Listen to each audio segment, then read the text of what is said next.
Assalamualaikum warahmatullahi wabarakatuh. Apa kabar anak sekalian? Jumpa lagi dengan saya Pak Masuri pada kesempatan kali ini dalam pembelajaran ilmu pengetahuan alam. Adapun untuk pembahasan kali ini yaitu mengenai termoregulasi. Anak sekalian, mungkin kalian pernah mengalami seperti gambar berikut. Ya, pada saat kalian ke mall atau ke suatu tempat, kalian dicek suhunya dengan termogan. Atau mungkin juga kalian pernah mengalami seperti di gambar yang kedua, yaitu kalian mengalami kedinginan, kemudian berusaha untuk menggosok-gosokkan tangan kalian. Agar apa? Tentu kalian memahami agar tubuh kita hangat. Ya, anak-anak sekalian, adapun tujuan pembelajaran kali ini, yang pertama adalah menjelaskan pengaturan suhu tubuh pada manusia berkaitan dengan suhu lingkungan. Yang kedua, menjelaskan mekanisme pengaturan suhu tubuh manusia saat kondisi panas ataupun dingin. Lalu yang ketiga, kalian setelah mengetahui pembelajaran ini harapannya bisa menjelaskan penyesuaian suhu pada hewan. Nah, anak-anak sekalian, agar kalian lebih memahami tentang materi kita kali ini, silakan simak penjelasan berikut ini.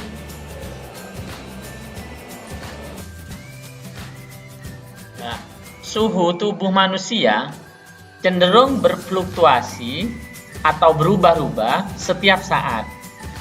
Nah, untuk mempertahankan suhu tubuh manusia dalam keadaan konstan atau tetap, diperlukan regulasi atau pengaturan suhu tubuh. Suhu tubuh manusia itu diatur dengan mekanisme umpan balik atau feedback yang diperankan oleh pusat pengaturan suhu di hipotalamus. Nah, anak-anak sekalian, mengapa suhu tubuh perlu diatur? Karena untuk memberikan kondisi optimum atau optimal sehingga reaksi yang dikatalisis enzim dapat berlangsung dengan baik. Jadi anak-anak sekalian, tubuh kita itu memerlukan kondisi optimal, bukan kondisi maksimal. Kalau kondisi maksimal itu artinya kondisi yang tertinggi, tetapi kalau yang optimal itu adalah suatu zat itu dapat bekerja dengan baik. Nah, itu namanya optimal. Ya, apalagi di dalam tubuh kita itu ada enzim yang harus bekerja sehingga memerlukan kondisi atau suhu yang optimal. Nah, itulah kenapa kemudian suhu tubuh kita itu perlu diatur. Nah, mungkin kalian bertanya, berapa ya normalnya suhu tubuh kita?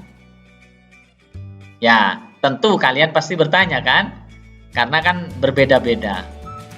Baiklah anak-anak sekalian, untuk mengetahui seperti apa ya berapa normalnya suhu tubuh kita, silahkan kalian lihat atau simak video berikut ini.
Ya, dari video tadi, kalian sudah menyaksikan kan video pendek tadi, bahwa ternyata untuk suhu tubuh kita, normalnya itu adalah sekitar 37 derajat Celcius. Jika suhu tubuh kita naik, maka terjadi denaturasi enzim dan hambatan jalur metabolisme. Denaturasi itu artinya bahwa enzim kita itu mengalami yang namanya kerusakan.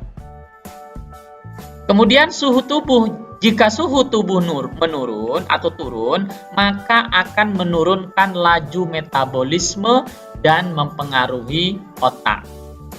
Ya, makanya contoh nih, kalau kalian ini suhu tubuhnya turun itu artinya dingin. Kalau naik kan panas gitu ya. Nah, kalau panas suhu tubuh kita itu kan kita nggak nyaman juga, maka akan menghambat jalur metabolisme. Sebaliknya, jika suhu tubuh kita pun juga menurun, ya, dalam artian mungkin dingin, ya, maka kita tidak juga optimal, kita tidak nyaman juga. Nah, oleh karena itu kenapa saya sampaikan tadi bahwa tubuh kita memerlukan kondisi optimal, bukan maksimal atau minimal. Nah, anak-anak sekalian, seperti yang disampaikan oleh Pak Mas Huri tadi, bahwa materi kita tentang termoregulasi.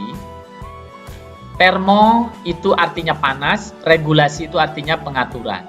Jadi termoregulasi adalah suatu pengaturan fisiologis tubuh manusia dalam hal keseimbangan produksi panas dan kehilangan panas, sehingga suhu tubuh dapat dipertahankan secara konstan.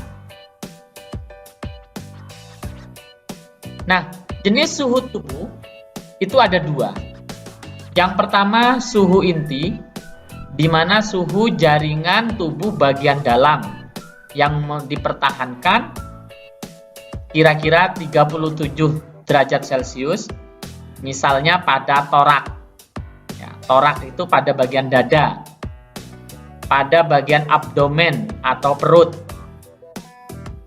Kemudian suhu yang kedua adalah suhu permukaan. Nah, suhu permukaan ini suhu pada kulit atau jaringan subkutan. Subkutan itu jaringan di bawah kulit, yaitu sekitar 30 sampai 40 derajat Celcius. Nah, suhu di permukaan ini anak-anak sekalian meningkat atau turun sesuai keadaan suhu lingkungan. Sekali lagi, suhu permukaan tergantung pada keadaan suhu lingkungan. Nah, untuk kontrol suhu tubuh, sebagaimana Pak Mas Huri sebut di awal, ada peranan bagian dari otak, yaitu pada hipotalamus. Nah, hipotalamus ini bertindak sebagai termostat dan menerima impuls panas dan dingin dari kulit. Jadi hipotalamus ini sangat peka sekali, ya, sehingga dia mampu menerima impuls, atau kalau bahasa kita sederhananya adalah pesan, baik itu panas maupun dingin dari kulit kita. Ya.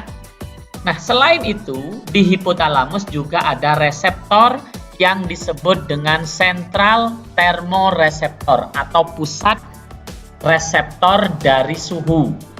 Apa fungsinya itu? Sentral termoreseptor fungsinya adalah mendeteksi perubahan suhu darah. Jadi kira-kira anak-anak bisa memperhatikan di gambar ini, yaitu hipotalamus yang bertanda warna keunguan. Nah, anak-anak sekalian, hipotalamus itu ada dua. Yang pertama hipotalamus anterior, di mana anterior ini bisa dikatakan hipotalamus bagian depan. Fungsinya untuk mengatur pembuangan panas tubuh. Kemudian yang kedua ada hipotalamus posterior, atau bisa dikatakan hipotalamus bagian belakang. Fungsinya untuk mengatur supaya penyimpanan panas itu berlangsung. Jadi, sebagaimana yang disebutkan sebelumnya, di situ ada yang namanya termoreseptor, sehingga hipotalamus itu bisa mengatur untuk membuang panas tubuh yang berlebihan, dan juga mengatur supaya panas di dalam tubuh itu disimpan. Agar apa? Agar suhu dalam tubuh kita tetap. Nah, bagaimana mekanisme tubuh ketika suhu tubuh itu berubah?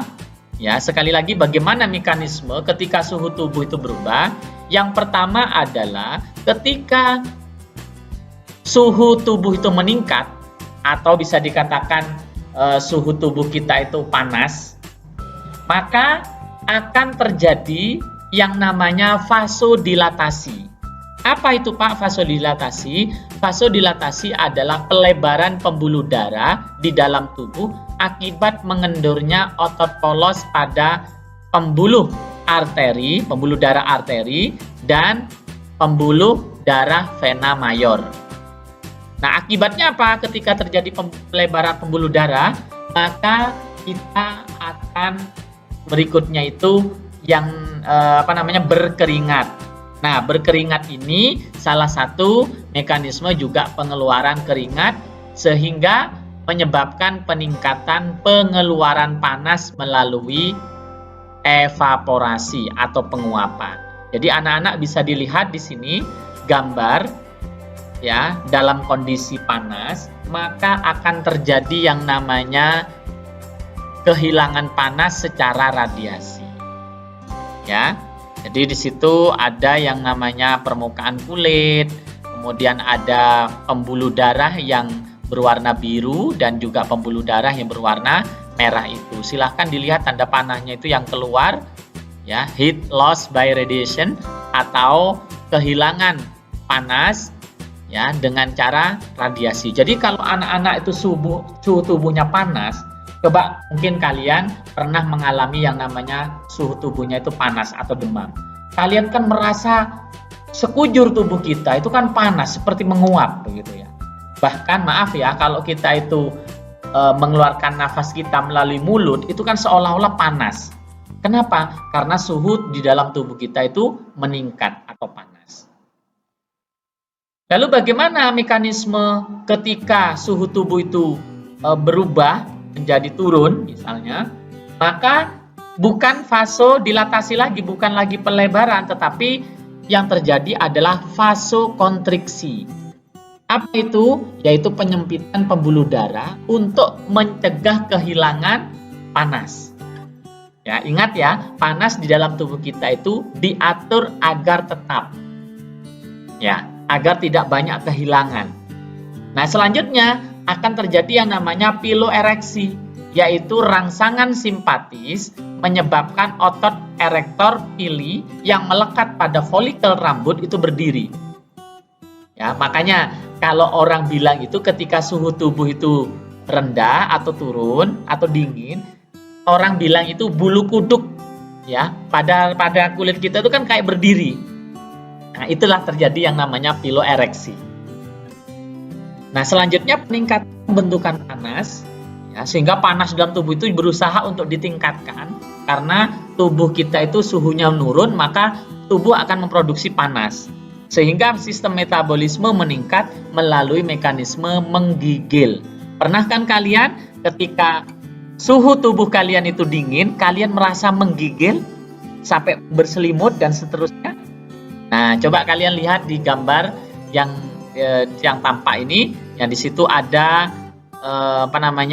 kalau tadi ada pembuluh darah yang warna biru dan merah itu di samping kanan dan kiri, kalau ini yang putih, nah itu nanti dia akan kurang, yaitu darahnya itu ya, sehingga suhu tubuh kita itu akan dibuat untuk konstan dan tidak banyak yang hilang ya, dibandingkan dengan saat panas tubuh itu meningkat atau suhu tubuh itu meningkat. Nah, anak-anak sekalian, yang kalian harus pahami faktor-faktor yang mempengaruhi suhu tubuh. Yang pertama adalah umur. Jadi usia itu mempengaruhi suhu tubuh. Yang kedua adalah hormon pertumbuhan, ya, ada hormon reproduksi dan lain-lainnya. Yang berikutnya adalah stres. Nah, stres itu ternyata mampu mempengaruhi suhu tubuh kita. Jadi kalau stresnya itu tingkat tinggi, maka suhu tubuh kita juga akan naik ya. Kemudian aktivitas. Nah, misalnya kalian itu habis lari-lari. Kira-kira berkeringat kan habis lari-lari? Ada enggak saat habis lari-lari justru tidak berkeringat? Nah, itu menunjukkan suhu tubuh berbeda sehingga aktivitas mempengaruhi suhu tubuh. Yang berikutnya adalah konsumsi makanan dan minuman. Kalau banyak makan, biasanya suhu tubuh kita itu akan cenderung hangat. Juga lingkungan, itu akan mempengaruhi suhu tubuh kita. Kalau lingkungan panas, maka suhu tubuh kita itu akan mencoba untuk menyesuaikan. Ya. Berikutnya penyakit. Nah, barangkali ada yang kena sakit, ya, kemudian demam, nah, maka suhu tubuh kita akan meningkat. Itu untuk mekanisme melawan kuman yang menyebabkan penyakit. Berikutnya juga adalah jenis kelamin. Ternyata laki-laki dan perempuan itu berbeda, anak-anak sekalian, suhu tubuhnya. Kalau laki-laki itu cenderung suhu tubuhnya lebih tinggi atau hangat, ya. Nah, ini sekali lagi faktor yang mempengaruhi suhu tubuh.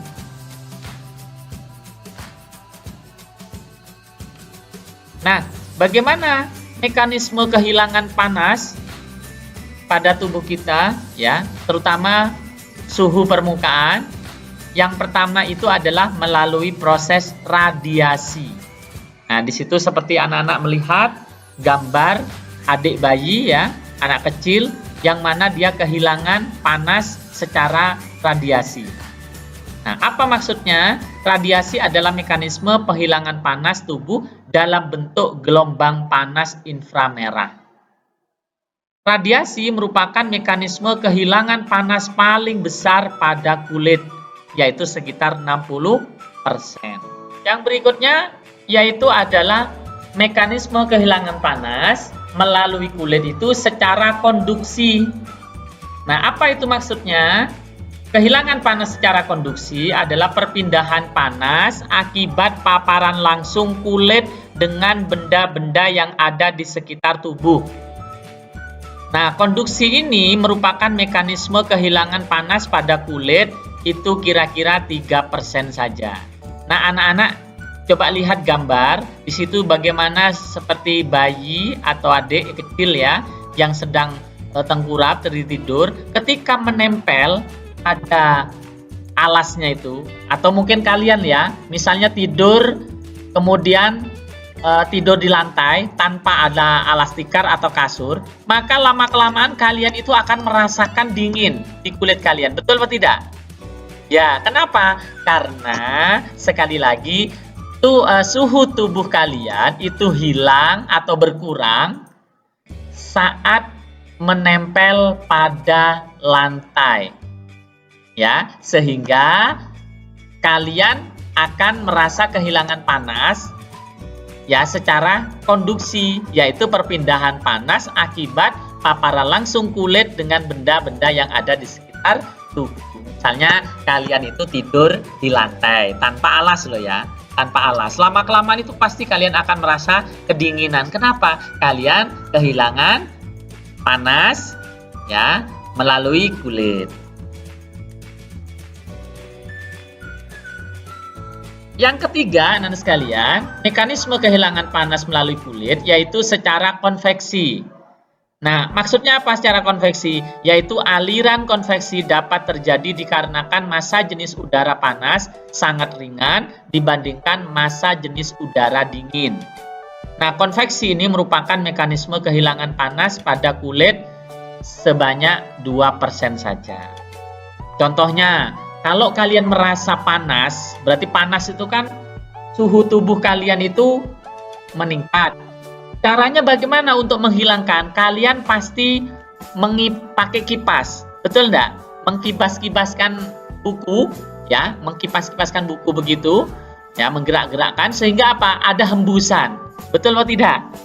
Ya, contoh yang paling gampang anak sekalian, walaupun ini tidak boleh dilakukan, ya, karena Islam juga melarang. Apa itu? Misalnya kalian itu makan, ambil nasi yang panas pakai sendok, kalian pasti meniupnya, bukan? Ya, walaupun ini sekali lagi Pak Masuri tidak menganjurkan, jangan, ya, karena memang secara ilmiah itu bisa dijelaskan itu dapat menyebabkan racun.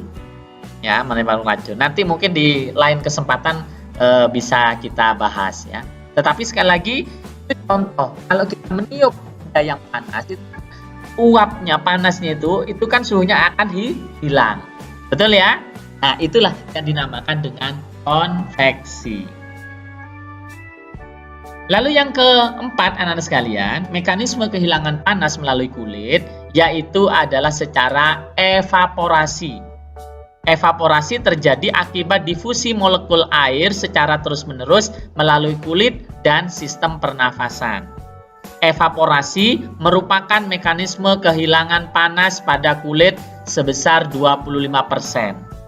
Artinya anak-anak sekalian, ya, dengan evaporasi atau penguapan, nah itu merupakan mekanisme kehilangan panas tubuh yang besar selain secara radiasi tadi. Ya, makanya kan kalian itu kadang-kadang kan sering berkeringat, betul? Contoh yang paling gampang juga ketika kalian itu bernafas melalui mulut, kemudian tempelkan di cermin, ya, atau arahkan ke cermin. Di situ ada molekul airnya dalam bentuk uap. Ya, betul kan? Nah, itu menandakan bahwa itulah contoh dari kehilangan panas melalui kulit itu secara evaporasi. Gimana anak-anak sekalian? Kira-kira dipahami ya penjelasan Pak Mahsuri? Silakan lagi nanti ini diulang-ulang, ditonton berulang-ulang video penjelasan ini agar kalian lebih memahami. Nah, anak-anak sekalian, kalau kita simpulkan bagaimana mekanisme kehilangan panas melalui kulit yang secara 4 tahap tadi, yaitu dengan cara radiasi, konduksi, konveksi, dan evaporasi. Kira-kira kalau disimpulkan seperti ini, energi panas mula-mula akan penetrasi ke dalam jaringan kulit dalam bentuk berkas cahaya atau dalam bentuk radiasi atau konduksi. Kemudian akan menghilang di dalam jaringan yang lebih dalam berupa panas. Nah, panas tersebut kemudian diangkut ke jaringan lain dengan cara konveksi, yaitu diangkut ke jaringan seluruh tubuh melalui cairan tubuh. Apa cairan tubuh salah satunya? Ya, salah satunya juga bisa melalui darah. Ya. Dan energi panas itu akan dikeluarkan melalui evaporasi atau ketika kita berkeringat. Itu kira-kira anak-anak kalian kalau disimpulkan cara atau mekanisme kehilangan panas melalui kulit. Nah, ini juga bisa dilihat ya. Bagaimana ketika orang atau seseorang itu berolahraga, nah di situ ada kehilangan panas atau kehilangan suhu. Jadi di situ ada terjadi pengaturan suhu tubuh. Ya. Misalnya terjadi konduksi itu secara eksternal, itu konduksi, konveksi, radiasi, evaporasi. Kemudian kita juga saat berlari aktivitas, lari ya terutama kalau di gambar ini, kita kan bernafas juga. Nah, setelah berlari, apa yang Pak Mahsuri sampaikan tadi, yaitu kita mengalami yang namanya berkeringat. Nah, di samping berkeringat, kita juga merasa kehilangan panas tubuh kita itu secara radiasi. Nah, jadi kalau kalian itu punya alat canggih berupa pendeteksi infrared, ya, sinar inframerah, itu kalian bisa melihat bagaimana saat habis aktivitas itu tubuh kita itu seperti di gambar ini ya, di kamera itu suhu tubuh kan warnanya macam-macam, ada merah, ada biru dan seterusnya. Nah, ini gambaran sekali lagi anak sekalian. Nah, bagaimana cara manusia untuk mempertahankan suhu tubuh anak sekalian? Ada 4 mekanisme atau 4 cara yang ini umumnya dilakukan. Yang pertama adalah banyak makan. Oh, seperti di gambar kanan atas, banyak makan. Nah, itu salah satu untuk mempertahankan tubuh kita. Makanya kalau musim dingin biasanya banyak makan, betul ya? Ya. Yang kedua yaitu dengan pakai jaket. Ya. Agar yang tebal, agar apa? Suhu tubuh kita itu tetap. Mungkin suhu lingkungan itu sangat dingin. Yang ketiga yaitu dengan cara kipas. Entah apakah itu angin listrik atau pakai kipas yang manual. Lalu yang keempat yaitu dengan cara kita melindungi diri atau berteduh dengan memakai payung. Ya, itu ya anak-anak sekalian, cara manusia untuk mempertahankan suhu tubuh. Nah, Mungkin kalian bisa mencari contoh yang lain. Nah, tapi umumnya 4 hal ini: makan, pakai jaket, pakai kipas, kemudian pakai payung. Ini cara mempertahankan suhu tubuh agar tetap atau konstan. Nah, selanjutnya bagaimana pengaruh suhu pada fisiologi hewan? Kalau tadi pada manusia, yang selanjutnya itu adalah pada fisiologi hewan. Ingat pembahasan kita pada manusia dan juga hewan. Nah, ternyata pengaruh suhu pada fisiologi hewan itu yang pertama, reaksi enzimatis bergantung pada suhu. Jadi reaksi enzim di dalam tubuh hewan maupun juga tubuh kita, karena secara struktur itu tubuh kita itu hampir sama dengan hewan, ya strukturnya loh ya, maka itu bergantung pada suhu. Makanya butuh suhu yang optimal. Yang kedua, peningkatan suhu dapat meningkatkan laju reaksi metabolisme atau perubahan suhu berpengaruh terhadap energi kinetik molekul zat. Dan yang ketiga, aktivitas metabolisme bergantung kepada kemampuan untuk mempertahankan suhu yang sesuai pada tubuhnya. Jadi anak-anak sekalian, mekanismenya secara umum itu hampir sama sih dengan tubuh kita. Jadi hewan dengan tubuh kita itu hampir sama cara fisiologinya itu hampir sama. Gimana? Agar enzim bekerja itu memerlukan suhu yang optimal. Nah, mekanisme pertukaran suhu antara hewan dengan lingkungan itu ternyata hampir sama. Ya, kalau manusia tadi 4 cara, yaitu konduksi, konveksi, radiasi, evaporasi, sama ternyata anak sekalian. Ya, coba kita buktikan. Ya, benar sama apa enggak? Ya. Yang pertama misalnya secara konduksi. Ya, yaitu pemindahan panas antara dua benda yang bersentuhan atau kontak fisik langsung. Contohnya ini hewan menempel pada batu. Jadi hewan menempel pada batu itu bukan kemudian untuk iseng-iseng, itu untuk berusaha bagaimana mengatur suhu tubuhnya untuk menghilangkan suhu tubuhnya berlebihan dengan cara dia menempel pada batu seperti di gambar itu ya. Nah, itu menempel itu ya, agar apa? Agar panas itu akan mengalir mengikuti perbedaan suhu dari wilayah yang bersuhu tinggi ke rendah. Jadi menempel ya, agar apa? Agar salah satu suhu yang tinggi misalnya pada hewan itu agar berkurang sehingga dia tersalurkan pada batu, atau sebaliknya ya, suhu tubuh hewan yang rendah maka suhu batu yang tinggi, maka dari batu itu akan mengalir pada hewan. Kira-kira begitu namanya konduksi. Yang kedua, secara konveksi, yaitu adalah perpindahan panas melalui pergerakan zat cair atau gas, misalnya tiupan angin. Atau mungkin kalian pernah melihat hewan yang berteduh di suatu tempat, ya, ada kan? Berteduh ini, ya, berteduh, mungkin di bawah pohon, begitu ya. Nah, ada hewan yang di bawah pohon, ini sama dengan kita, sama dengan manusia. Ya, itu artinya perpindahan panas secara konveksi. Yang ketiga adalah radiasi. Adalah perpindahan panas tanpa adanya kontak langsung antara sumber panas dengan daerah penerima panas. Misalnya, ya, hewan itu mampu menyerap radiasi, di mana kulit rambut atau bulu hewan dapat dianggap sebagai black bodies atau bagian yang dapat menyerap radiasi matahari. Nah, bagian tersebut adalah sumber perolehan panas. Kulit dan bulu beberapa yang berwarna gelap pada hewan itu akan menyerap lebih banyak radiasi daripada kulit dan bulu yang berwarna terang. Contoh di gambar buaya, itu buaya berjemur. Nah, kalau kita lihat anak sekalian, kulit yang gelap pada buaya itu kan bagian punggungnya itu. Bagian punggungnya terus ini. Sedangkan bagian perutnya itu kan warnanya gelap. Makanya buaya kalau berjemur itu tidak telentang, tetapi dia seperti di gambar itu.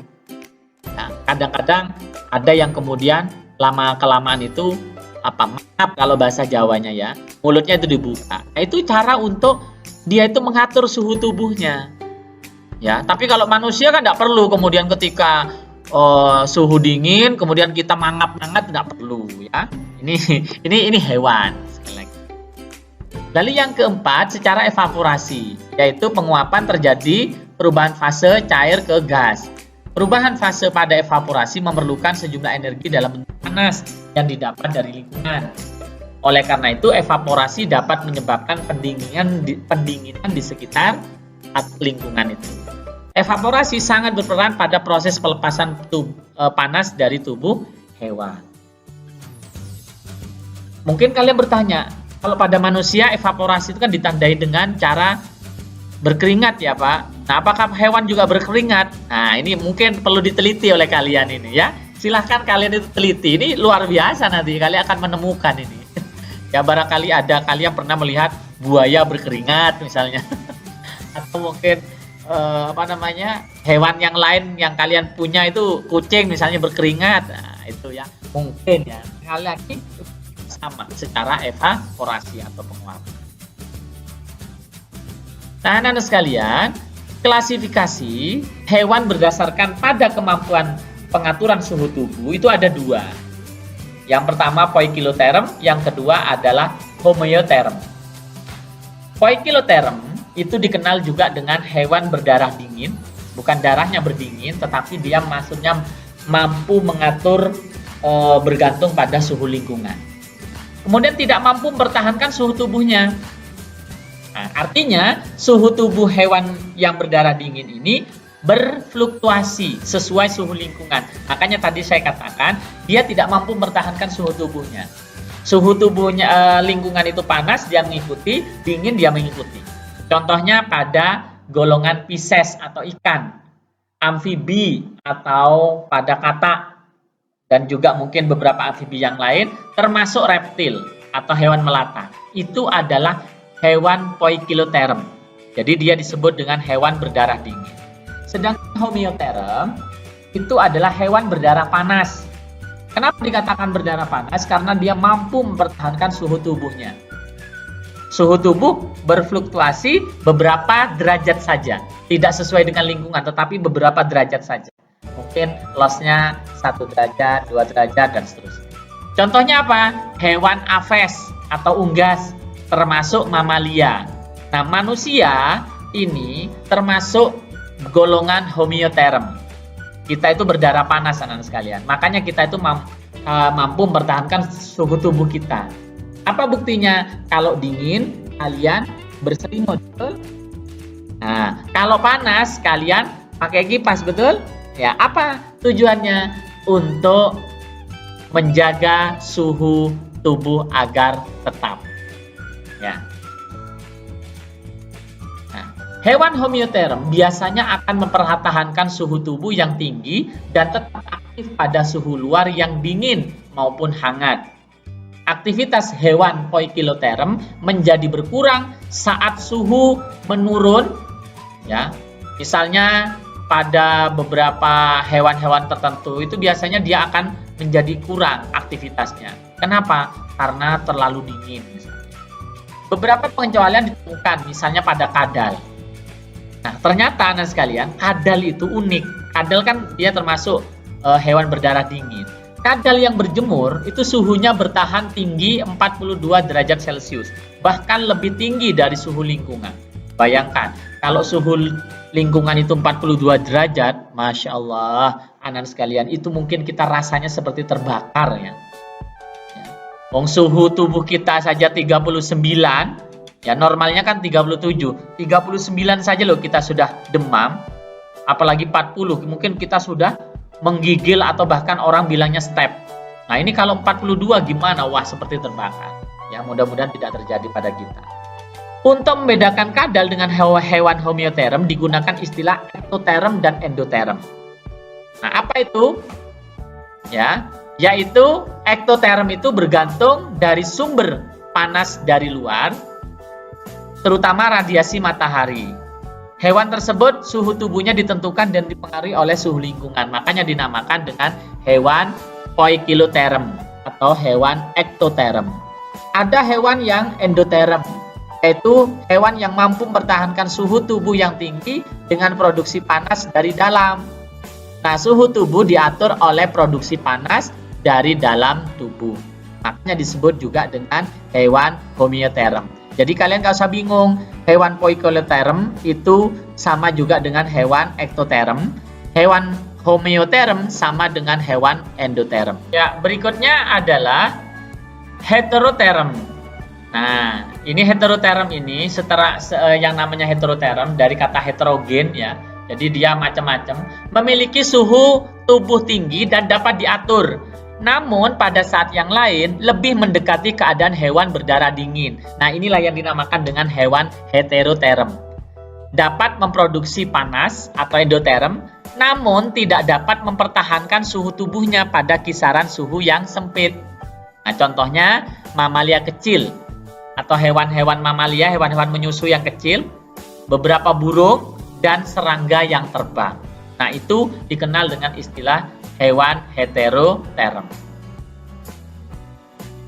Berikutnya anak-anak sekalian, klasifikasi pengelompokan hewan berdasarkan cara hewan dalam mengendalikan suhu lingkungan suhu tubuh, dalam mengendalikan suhu tubuh.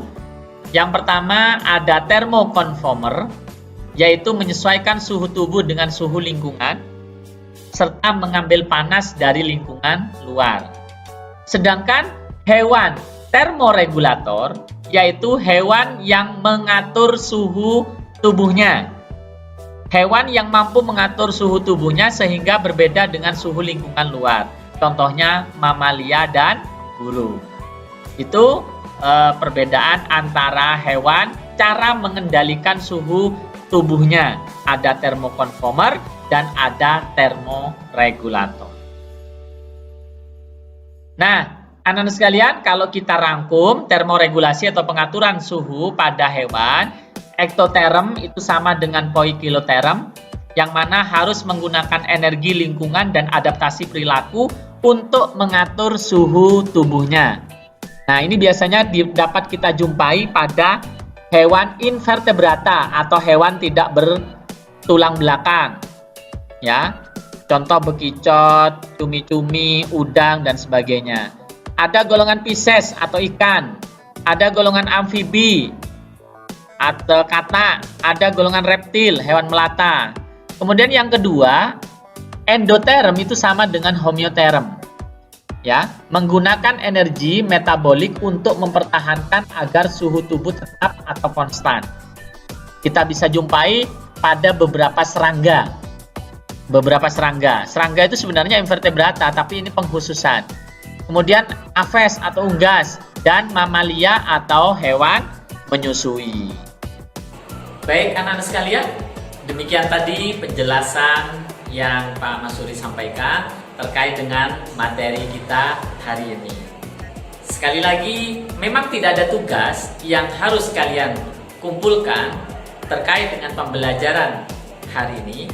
Tetapi Pak Masuri berharap kalian walaupun belajar dari rumah tetap harus semangat agar bisa mencapai cita-cita kalian untuk meneruskan ke jenjang berikutnya.